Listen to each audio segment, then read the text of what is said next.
A chiropractic adjustment might take 5 seconds. And yet somebody says, well, that'll be $80. Wow, that's $80 for 5 seconds. It's not $80 for 5 seconds. It's $80 for the 14 quarters of education that it took and all the previous that got them the experience to make that 5 second adjustment properly. That's right. So we do have an incredible human being who's joining us, who is in the green room. So let's not waste any time and go ahead and bring Jacqueline in. Jacqueline, good morning. Welcome to Speaking Prowess. More value. Good morning. Yes, sorry for being late. A few technical difficulties this morning. Gotta love computers and internet when it's raining in Reno. There you go. There you go. So, you know, one of the things that I believe that, and we're talking about the value and everything, but if your message is confusing, then your income will also be very inconsistent because people don't know what you're talking about. They don't know the value of what you're bringing forth, or even if you don't know how to express the value of what they're going to get. If it's very confusing, if there's no clarity, I think people are going to like turn off. Yeah. You know, I just got an email the other day about, you know, some offer, right? And they're like, we want you to be part of this community and they're like, and it's super special and it's blah, blah, whatever. And I'm like, okay, so why do I want to be in it? And I went back and I said, so please tell me the benefits of being part of this community.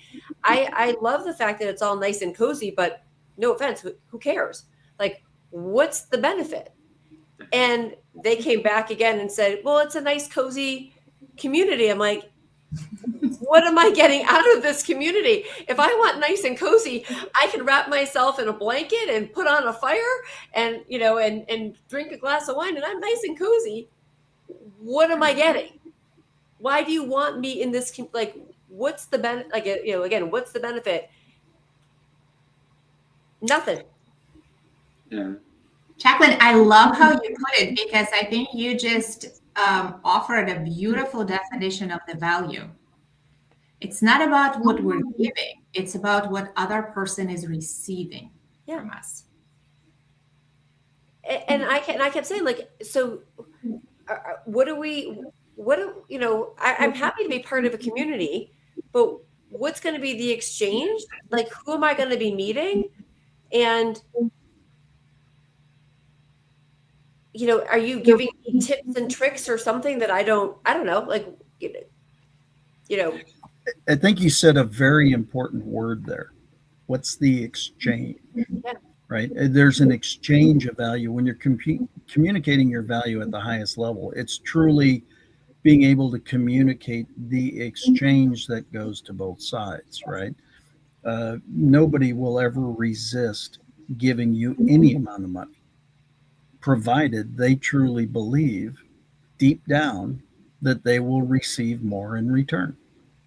I can't think of a case in history where somebody hasn't been willing to pony up whatever it takes if in fact they know they're getting more in return. So a big part of that is in the messaging and in the communication, but the other side of it is actually in the delivery of that value. And so it's great to feel warm and cozy and toasty and just as you described. And I agree with Lena. I think you made an apt description there. It's not the only way you can feel warm and cozy and fuzzy. You can wrap yourself up, sit by a fireplace and achieve a similar feeling. Right. It's really the process of, but I could have done that anyway. Right. So there's nothing special about this. What makes this special? A novel concept, and maybe I'm the only one who believes this, but people like to feel special. People do like to feel special. And if you're going to be part, you know, and even communicating, right? This morning, I heard Elvis sing his song "Words." I'm going to butcher the title of it, but because I was on my Peloton and I didn't even realize like the name of the song. But what struck me in the song is that, the basically says the only thing that I can give you are my words, like to make you feel special. And it's so true. The way that we communicate, both when we are sharing an offer or we're presenting, if we can make the other person feel really good, or the people feel engaged and get that warm and fuzzy feeling, we're doing a good job. But when we don't do that, or that feeling of being sold, that's not warm and fuzzy. Right. I think that community needed clarity. And if you think of clarity as your currency, the clearer you are, the clearer they were with you, the easier it would have been for you to see there's value here. I want to join your cozy community. Right, your cozy community. No coziness. There's no clarity. So the messaging, I think once they get their messaging right, and maybe hopefully they're listening today, this community will say, wait a minute, Jacqueline is so right. And she's not in our community because we didn't give her any clarity. Our messaging is off. So let's go and look back and see where we are missing the key ingredient, which is clarity. Right. Why do we want Jacqueline in the community? What's the purpose? What's her purpose? How's she going to benefit? And remember, when we're trying to sell somebody something, it's not about how we're going to benefit that they're going to want to join. It's how are they going to benefit? What's in it for them, right? It's everybody's favorite radio station, right? Right. So Absolutely. True. I think that there's such a great misunderstanding of, and I share it often. It's 4 words: identify problem, provide solution. Everybody gets so enamored with their solution.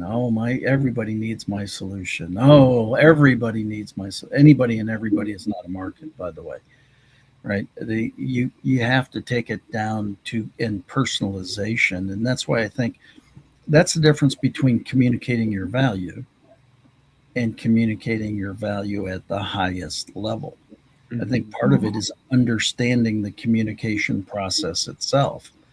And the more you are adept at personalizing your communication, Lena and I were talking before we started about some of the events she's been doing this week, and being able to communicate a message to a very specific tight group. So I know you did a great job of penetrating that. Lena, what did you do to personalize it to them? I actually did a lot of homework. I did research. So I had an opportunity to run several workshops for ASTA, American Society of Travel Agents. And, one thing I've learned early on is it's really never the right thing to assume that you know something just because you are the second cousin twice removed. So yes, I've gone on vacations and I've even stayed at all-inclusives. That didn't make me a travel agent, even less so travel advisor. So I did a lot of crowdsourcing. Like I use social media and I ask questions like, hey, when I say travel agent versus travel advisor, is it a play on words or does it mean something for you? If you're in travel business, how's it going? How are you feeling the industry responding to 2026? Things of that nature. And taking all of those data points allowed me to curate messages that were specific to them. So when I was talking about, my bread and butter, which is energy, limiting beliefs, identity work, I used examples from their day-to-day. And they were laughing and they were relating because it wasn't about me, the personal energy advisor. It was about them, the travel advisors who are looking to break through the revenue plateau in their agencies. And that made that message relevant to them. They heard the value because it was relatable. It was within their frame of reference. I like to say that a lot of people before they even say anything out loud, like a proposition, an offer, or anything like that, they have already said it to themselves. And if they haven't said it to themselves, they're going to be shocked about what comes out. So we have to practice our offer, don't we? I mean, Lena, you're helping these people understand that whatever it is that they're going to offer, they need to internalize it so it comes out naturally, doesn't it? Well, and I think that's where the clarity comes through in communicating the value at the highest level, right? Like none of us is peanut butter to be spread thin and be all to all people. And when somebody tells me, whether it's, somebody in the service industry or, coach who says, you know what, I am multi-passionate, I can help anybody with the pulse. That actually isn't a badge of honor. That is lack of clarity. Because we are energy bundles and every one of us is vibrating on a certain frequency. So when we're saying that I can connect to any frequency, what we're implying is I'm in a state of static. I thought you were talking about an EMT for a second.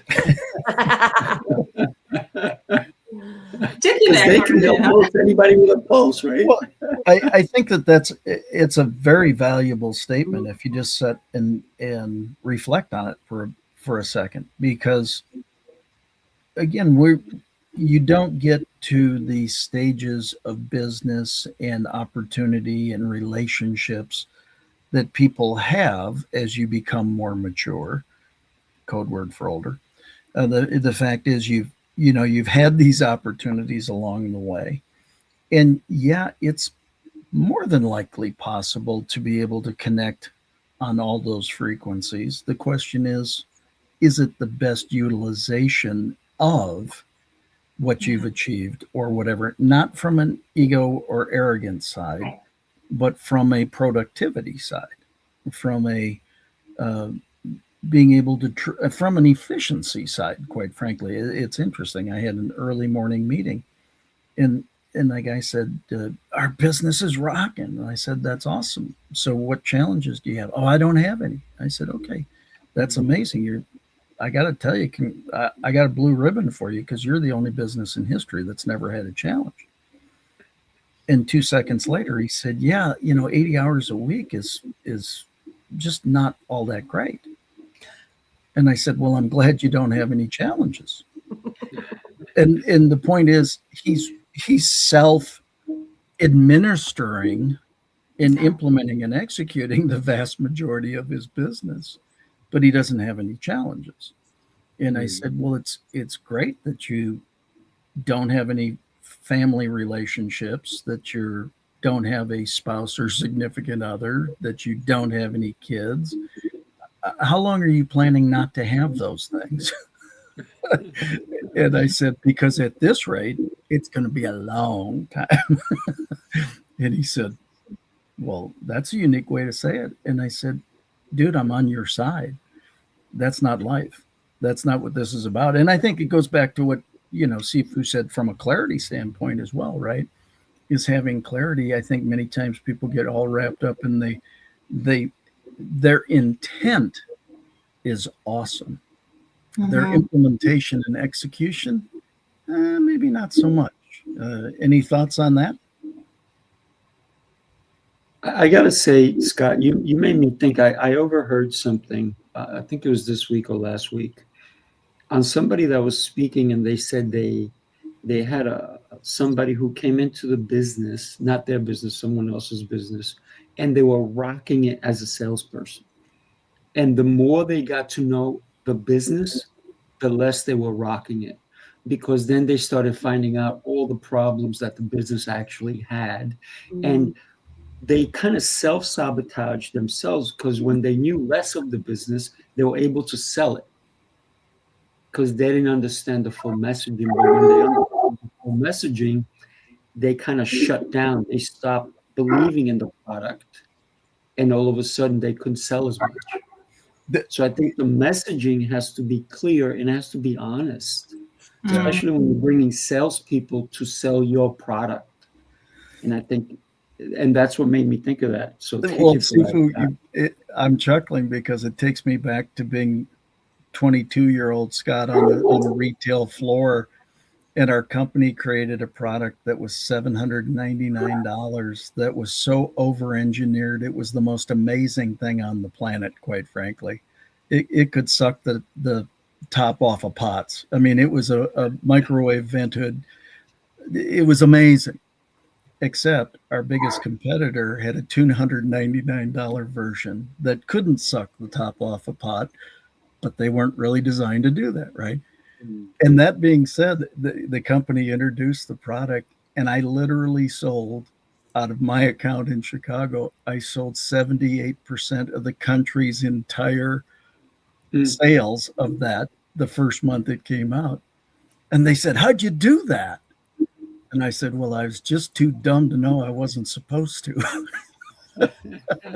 And so that's what it made me think of, is that story. And as soon as you start to understand how out of the market that offer was, you start to pull it back. And yet, for those people, it was truly high value for a very small group of people. I love that point. And Sifu, what resonated for me was, and again, it's part of what I do, is the power of the mind. Mm-hmm. I always say that when we are first born, we're born as believers. Mm-hmm. And the older we get, we become the beliefs. What do I mean by that? If you take a baby or a toddler, they're a believer. The world is their oyster. They're convinced that all it takes to have what they want is to speak it into existence, right? It's just to tell their parents or their loved ones, or preferably grandparents, that's a shoo-in, what they want, and they're going to get it. However, as we get older, as we learn the business, we start acquiring those beliefs, and some of them are not even ours. And we accept them as the truth, and we become those beliefs. So now we think like, wait a minute, I don't always get what I want. I have to earn that. And probably I have to work harder to earn more. And we get into this contemporary hustle and grind race, which in reality is just beliefs that we have acquired from other people. Mm-hmm. Yeah, I love that, because if you don't believe your own message, the world won't believe it either. right. And so you're right. As kids, we're not skeptical. As we get older, as Scott likes to say, more mature, we become more skeptical. So now it's a matter of convincing someone of your message. And if you don't have conviction behind it, how can you? Sifu, I would almost say it's like passion behind it, right? So you didn't Scott's talking about the product that he's selling. I mean, there may have been some passion behind it because maybe you knew about the other company, but it's like, you don't know what you don't know. So you're like, I believe in this. I'm so passionate about it. This is like the bee's knees. And you speak with exuberance and passion because and you believe in it. And then, with the other story, when you start to know the product and you stop believing in it and you can't speak with it with that passion and, as you said, conviction, then the sales drop. But when you have that, and it's like with your message, when you're so passionate about what you are doing and you can speak, it just comes like people can feel it oozing out of you because you just are so clear and passionate and knowing what you want to do and knowing that you have something to offer and to give, and it just eases out of your pores, right? But as soon as the doubt, our mind begins to shift in and we start doubting what we're doing, or we don't have that same passion, or in that product sales, oh crap, I don't want to sell this to somebody because it's not really going to work. We start to, right? Like the doubt kind of creeps in, and then we're not clear on our message and the passion goes away. And you know One what? time That I was, go ahead, Rena. I was going to say, Jacqueline, that I would say is true even in our own business when we represent our own products. Yes. As a coach, I have built programs that I wasn't enamored with. I couldn't give them away for free. Right. Right. I don't need it as a figure of speech. I would host a free event and I would have like 3 people in it, 2 of them being family members. And when I step back, I mean, relatable, right? A little bit ouch, but I was like, I never wanted to hang out with that offer anyway. So the self-sabotage is powerful because we can convince ourselves either way. Like that everybody's favorite cliche of manifestation, it's not just about getting what you want. It is also materializing what you don't want as long as you're focused on it. Right. Oh no, it's so true. I mean, I think every one of us has probably had some offer or something that we put out there like, oh God, I don't even want to even put it out there, right? Because after you maybe create it, you're like, was that really the best thing? Right. And it comes again, it comes out in how we end up presenting it too. You know, I'll never forget, I was, you know, how we feel about something and how we present it, our energy, you know, really comes out. And so what is, I will never forget this. And I've shared this story a little bit. So sorry for you guys if you've heard it, but I went to, I literally was like not doing great in sales and at this, and like, I was doing great. And then there was a shift and I couldn't figure out what was wrong. And I'm like, Jacqueline, you're not having fun. Like you're not walking in having fun with this. And so I changed what I was doing. I flipped a little bit things. And then I walked into this presentation and I had everybody it was my birthday year, my turning 50. So, you know, I'm a little bit older than 50. And I gave everybody birthday hats. Everybody who was at the presentation had in sparkly birthday hats that they actually probably hated me afterwards because it left sparkles everywhere, you know, like on your clothes and your hands. You're like, oh, okay, I got it. Anyway, but we had so much fun. Like it was a total shift and my energy was different. Everybody's energy was different. And I walked out of there more sales than I had ever even dreamed of. And it was like, oh, I'm back, right? But what happened is it's like my energy shifted and my belief in myself shifted, but I also made it so much more fun and entertaining for everybody. So, you know, and again, that energy comes out and how we communicate, you know, really our energy is going to impact that communication. So you bought stocking glitter hats. I did. I bought stocking glitter hats, and really, what I you know, and I told everybody, literally, I'm you know, go get your lint brush afterwards. I'm hoping it gets the sparkle out, you know, off your clothes. But I told them like, I all want you to keep sparkling because you are all a sparker. So it's a little gift, a little extra memento that you'll be able to remember me by. I got to tell you, conviction really closes the gap because there's any gap in anything that you're doing. But when you when you have such deep conviction, it's really going to push through and it's going to get the job done, right? And sometimes it's not the strategy as much as the conviction. And I believe that we need to feel that what we're presenting is the best thing since the wheel was invented, right? I'm not going to say sliced bread because, you know, if you know me about bread. Yeah, he doesn't believe in bread. So don't even use that example. You know what? I would even take it further and say revenue in and of itself is not random. It's a response. Yeah. Yeah, very, very much so. I think that the thing that's interesting and Sifu, as you were sharing, my mind flashed to you in training so many youth in martial arts, and boy, if you don't have the belief you can break a board, you're not breaking a board. You know, and or whatever. Now that might be dramatic for some people to think about it, but it's the exact same thing. I think it's interesting that people, there is example after example after example of rehearsing ahead of presentation, ahead of whatever. And we are not in a world lacking information. We are in a world full of misinformation and all sorts of other stuff. But it shouldn't preclude you from trying to find out the right information and then being able to do it. Walking through, again, I had a very early morning call with somebody. They asked me to come out on a sales call with them. And so I was just watching, and novel concept. This happened to be one of the younger generations. I won't say exactly which generation.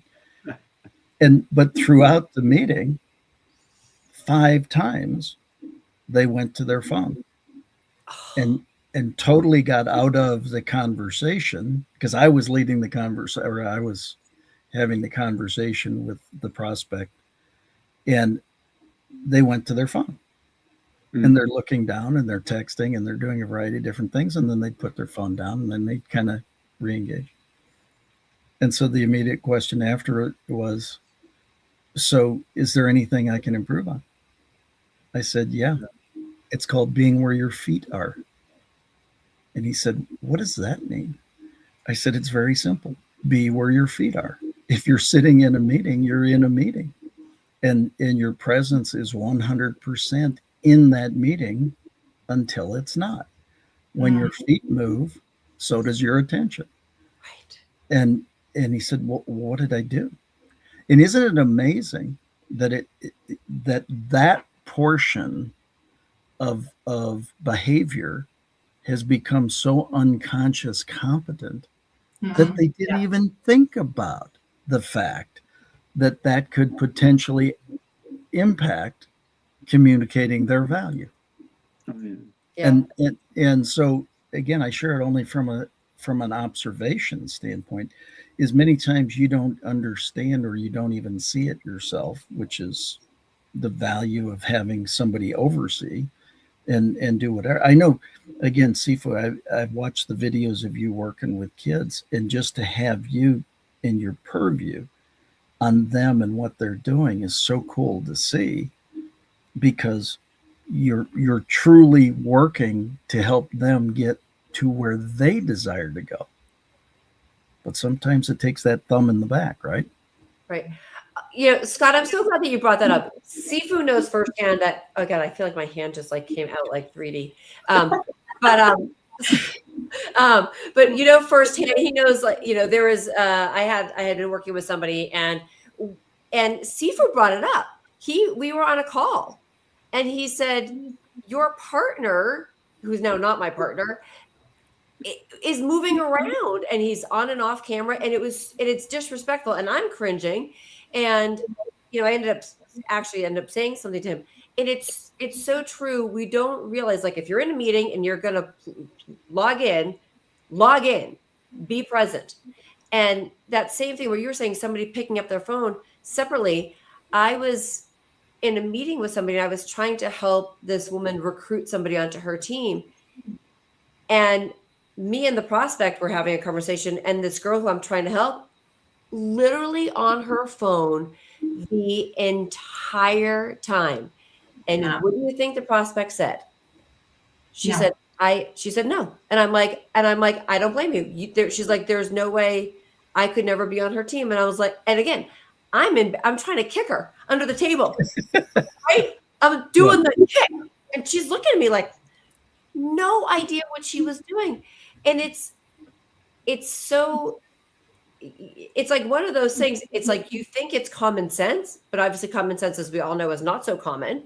But you would think people would understand when you are sitting in a meeting with somebody, number one, turn off your phone, put it away, things that could be distracting, eliminate, I don't know. It's, to me, it's basic, but obviously not so basic. I think one of the places our opportunity lies today is being able to share basic Right. because nobody has taken the time to share basic with the vast majority of people. I mean, we assume there is a friend that prefers to communicate one way, and that would be messenger DMs. And that is not the way everybody prefers. And so therefore I literally was in a conversation with somebody that was saying, "Hey, I kind of got scolded because I didn't see a message." Well, I haven't been on Messenger for a month. So it became the recipient's fault for not seeing the message. Mhm. See, this is we all have. That's why these shows, and I'm honored to be able to do this with Sifu and have such great guests, because I think that our opportunity is sharing the wisdom that has come over a period of time to say, communicating your value is one thing. Communicating at the highest levels, there's a reason the word highest is in there. We're communicating every minute of every day.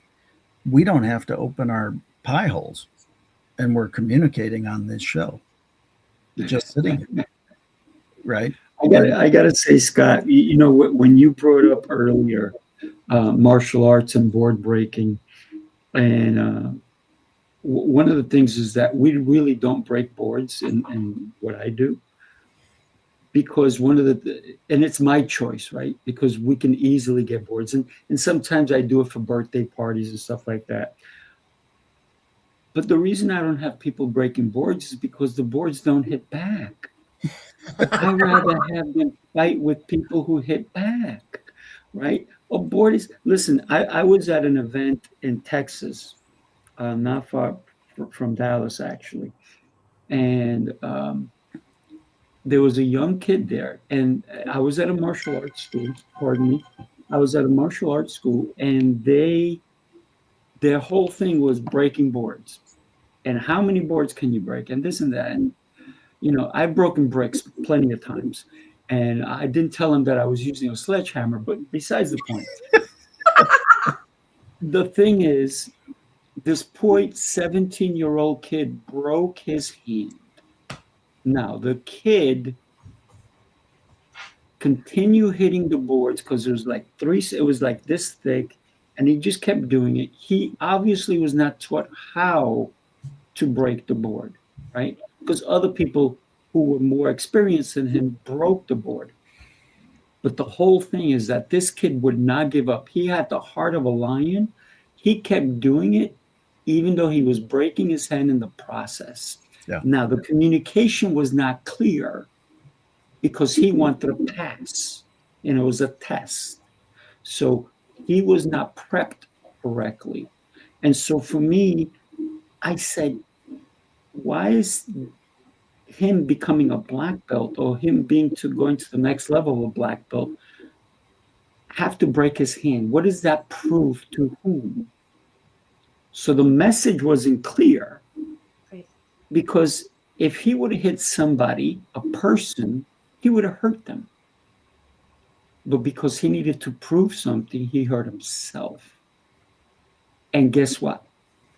Mhm. The board didn't care. Right. Mhm. I So think the that's message a great was distinction. clear. Yeah, That's the value of the communication was not there. Yeah. And for the school owner, that I was actually doing seminars for them that weekend, did not stop the kid from continually hurting himself, was what broke my heart, right? So, and then later on, because the kid, that was on a Friday, he came back the next day with this whole thing on his arm. And I'm like, I said to him, I saw what happened. I said, what happened? He goes, oh, I broke my hand. I said, how many places? Like 3 places. Oh my God. And I said, was it worth it?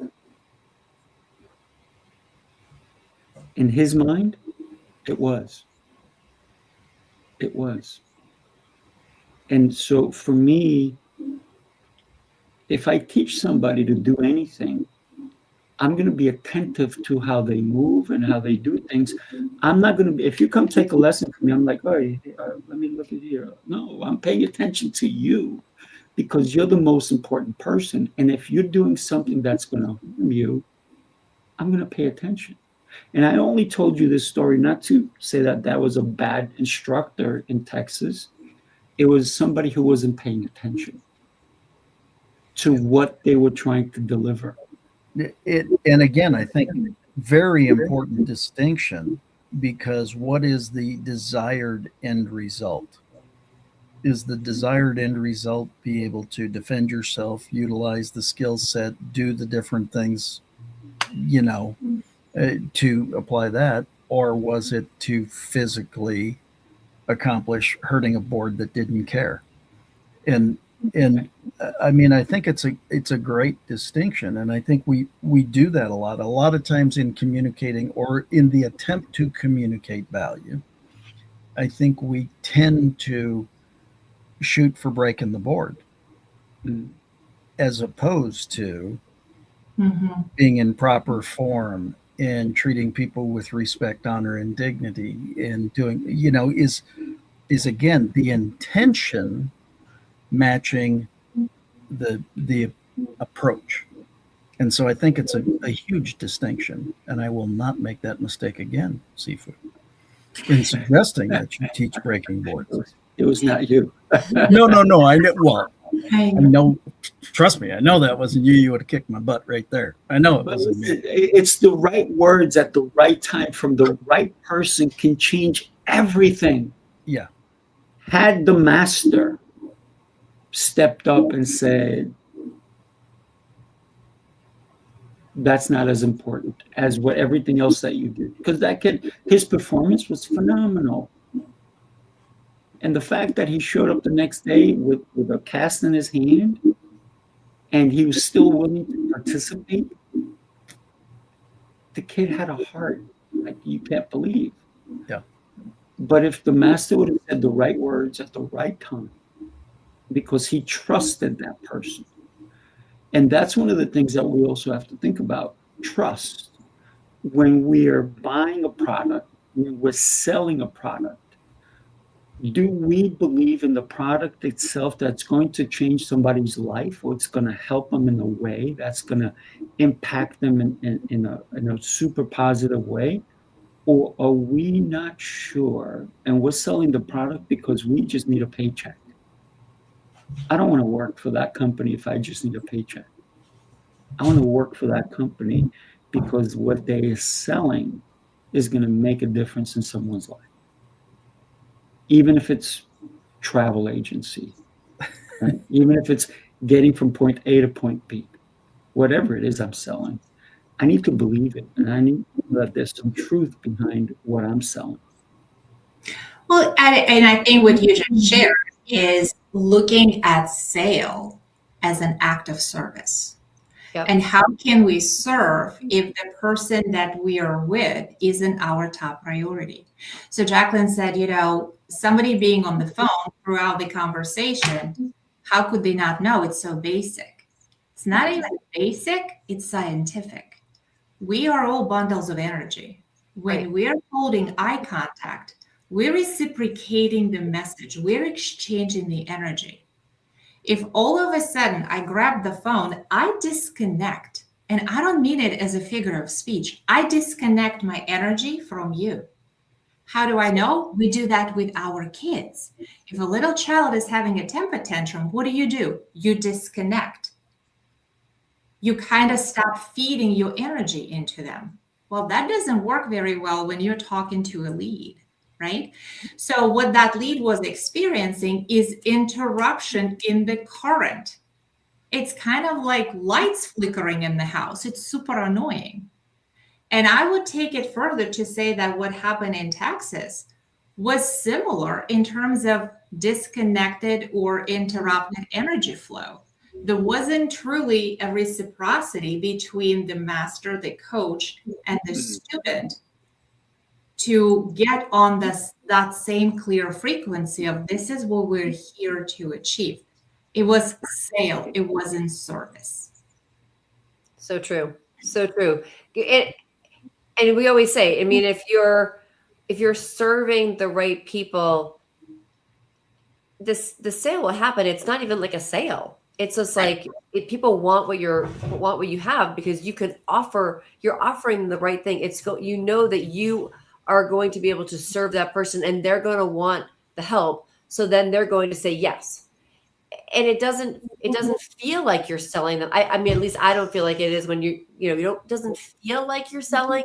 You're offering, you're connecting. I call it, CEO, connect, engage, offer. You're connecting, you're engaging, and you're offering. You're not selling. Well, I think a big part of that, and this is my area of specialization, is the framing of the word selling, the framing of the sales process itself. Selling is serving because you're simply presenting a solution to a challenge. That's the definition of serving. And so again, it's even in the description, and all the descriptions are very accurate, but as soon as you're connected in that, and I think the presentation, many times I'll just call it presentation because that's what it is the presentation of a potential solution and or the qualifying, the asking the questions to find out what challenge is being experienced. There are many times where I'll find out that somebody has a challenge and I will refer them to Sifu because Sifu does things differently. He offers things different than I do. It makes no sense for me to try to solve the immediate problem other than get it to the person who can actually solve the immediate problem, right? And by doing that, I've solved a problem, right? They had a need for that connection. And I think that's the part that, too many people, again, it's why I suggest becoming an asset to everyone you meet. Asset being a 5-letter acronym for a spontaneous servant every time. Become a spontaneous servant in the situation and understand you're now communicating value that possibly you have the solution, but it's also possible where the solution is. And that's where the value comes. That's now taking it to the highest value is knowing that you are a solution provider and you're not always the one who implements other than pass it along. That's using all the tools you have already, right? So I think about everything we talked about today, whether it's your income, your relationships, opportunities, it all comes back to one thing, just one thing. How do you communicate? Not just to others, but also to yourself. And most people, they wait until they feel ready. They don't communicate properly.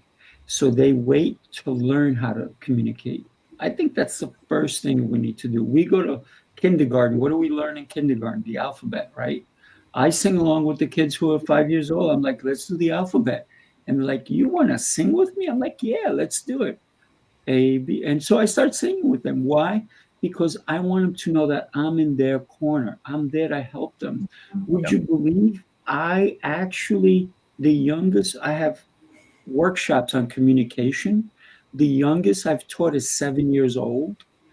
And they can't come to one of my workshops. And I do workshops every summer for about 10 weeks for kids from the age of 7 to about 15.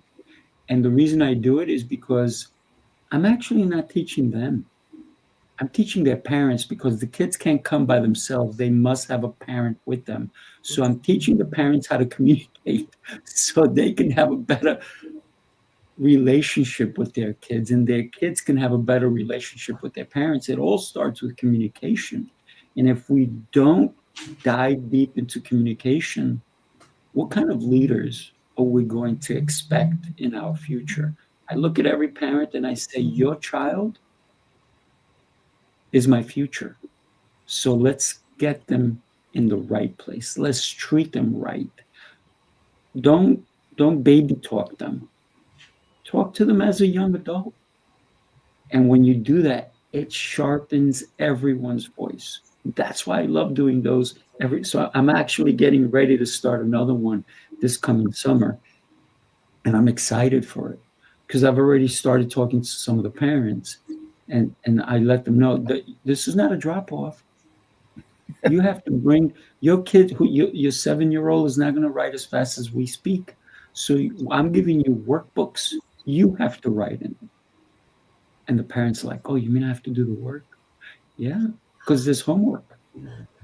So thank you, everybody, for being with us today. I mean, if you guys want, I don't actually have another show. We can do this another 3 hours if you like. we can wrap it up, right? Because this is so much fun, by the way. You guys are like superstars. I am so thrilled that you all said yes to today. No, this has been absolutely fantastic. Love this. Love the topic. And I just have to share what you were just talking about, those Sifu. Teaching kids how to look each other and adults in the eye and look straight, shake hands, be present. God, it is so important. It's so important. And so many parents don't understand that as a parent, our job, if you haven't heard it, is to create participating members of society, right? And in order to be a participating member, we have to be in society. We have to know how to communicate. We have to be able to look people in the eye. That's our job as a parent. It's not to I mean, yes, we can kind of coddle, but do you scream and cry when your kid scrapes, their knee and falls down? No, you say, get back up and brush it off. It's just a scratch. Yeah, mom's remedy to that was spit on it, rub it in, and get back in there. Yeah. Oh. I got to tell you, Jacqueline, one of the things that every child has to come to the front desk when they come to our martial arts school, and they actually have to speak. They ask for their card, and their card has their curriculum on it, and we just write little stuff on it for them. But they actually have to come and say, they can't just come and go, where's my card? No, they actually have to speak, and we teach them how to speak. So they come up and they're like looking and looking. I don't care if they're hiding behind their parents. Their parents cannot get their card. They have to get it. And so the child has to say, hello, how are you? And then I make them wait for an answer. And so if I'm ever in the front, and I always say exceptional and getting better every day. And every time the parents are like, you say that every time. I'm like, because I'm getting better every day. And then the kids are like, I said, and how are you? And they'll go, okay. Eventually, the kids try to say what I say. Yeah. So that I had a kid who had the hardest time with saying exceptional. But he would try so hard. Aww. And now all of a sudden, these are kids that were not talking. These were kids who were not communicating with adults, looking at somebody in the eyes. Or they'll come to the front desk and they'll say to whoever's at the front desk, how are you? And they will actually wait for the answer. Because in the past, they were like, how are you? And then, give me my card. No. I said, you got to stop. You got to listen. Listen to what they're saying, and then listen to what they say afterwards. Because the front desk already knows that they have to ask the kid. They can't give them their card unless the kid says, how are you? At all. So the kid can stand there for 10 minutes. They're not getting their card, and they cannot go in class without their card. So we start teaching early on that communication and eye contact is probably the most important. And let's not forget who the best salespeople are. Kids. Yeah. Why? Because they nag mom until they get it. Or they nag dad until they get it. And so why do we stop as adults nagging? I'm not saying we have to nag to get the sale, but we should at least. I would actually prefer a little different languaging, like being persistent. There you go. And they're clear about what they want. They don't focus on what they don't want. They're very affirmative in going after what they want. So true. So Well, I think that's it, but that goes back to the intent, right? There's this high intention of pursuing something that they believe should happen. And again, we tend to lose childlike curiosity. We tend to. I started a talk the other night, and I asked, by a show of hands, how many of you would like to hear the result of this story? And everybody raised their hand, and I said, "Great, I'll tell you later." And everybody went, "Well, what was that all about?" It's called creating curiosity. We've lost the ability to create curiosity. We're all looking for our moment in the sun so hard that we don't understand there's plenty of sun for everybody. And let it bloom, let it go, let it shine on everybody. And I think it's interesting. That's why these conversations become so important, because they're different perspectives across the board. And I think it's really valuable to be able to share it all. Very true. This was a valuable conversation it was very valuable. at the highest level. That's it. Communicating at the highest level. I think that we can accomplish more if we can verbalize it correctly, if we can get our point across, and if there's clarity, right? Have you ever walked out of a meeting and somebody said to you, "What was that meeting about?" And you go, "I have no idea." Unfortunately, too many times. 25 years.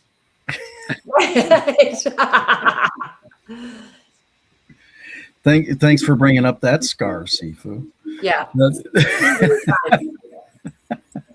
Well, and I think that there's a lot of truth to it. Sometimes we want to be busy because we're important if we're busy. Maybe it would just be it's important if we're enjoying life, if we're living fully, if we're experiencing the greatest human potential we can. Again, it's reassignment, it's reframing of definitions a lot of times, and over time in generations and in different things. I mean, that's why generations think differently, because they've been given a different set of beliefs, and their belief is just as valid to them as anybody else's belief is valid to them. Sure. So that's why shows like this become important, to get different perspectives and really understand those different beliefs. I think with generations, if people are open to learning through the generations, their beliefs change drastically based on what they've learned and based on what's going on currently. So a lot of times you will see a teenager on their phone, and then you'll see their grandparents on the phone as well. But then you'll see other grandparents who will never get on the phone and start scrolling. So the grandparents are either mimicking or they're doing their own thing. Okay. So we have to choose what we mimic as we go through generations. So true. Great point. Yep. So true. Modeling. Yeah, there's a big point. I didn't know where you were going with it, but I thought, when I was 25, my parents didn't know anything. And then I got a little older and they knew something. Smarter. And then I got even older and holy crap, they knew a lot. And so I think that's again, it's the part of evolving, right, and expanding and continuing to grow. That's why we're here. We're here to expand, continue to grow, and continue to live life to its fullest. And I think that's all our opportunity. The question is, have you accepted the opportunity? And that's an individual choice. Very true. Yeah. So look at this. This was supposed to be a 45-minute show. We're already at 1 hour and 1 minute. So I want to thank you all for this incredible conversation. What I'd love to do right now is get people to know you a little bit more. So Lena, you have a good minute if you want to share about you, what people can expect. I'm going to put your website across the bottom, what they can expect from you. Sure. I mentioned earlier who I am, but I think what's most important is what you get. And that is anybody who owns a business and feel like their revenue is stalling, they have hit that revenue plateau, and they would really love to make more without extra effort because they probably don't even have more to give. I'm in your corner. I would love to help reinstall the effortless energy flow into your business so we can power it up and truly unlock that potential that has always been there.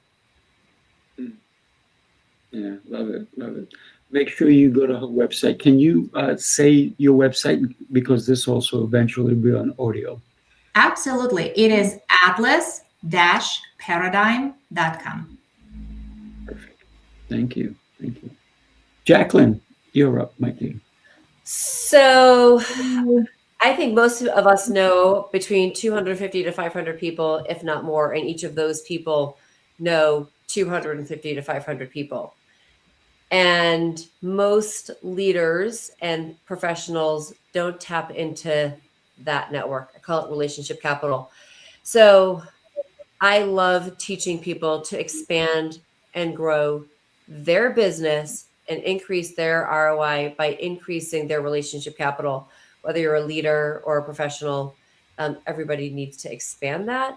So go to my website and you can check it out. But that's what I do. Relationship capital. It's my jam.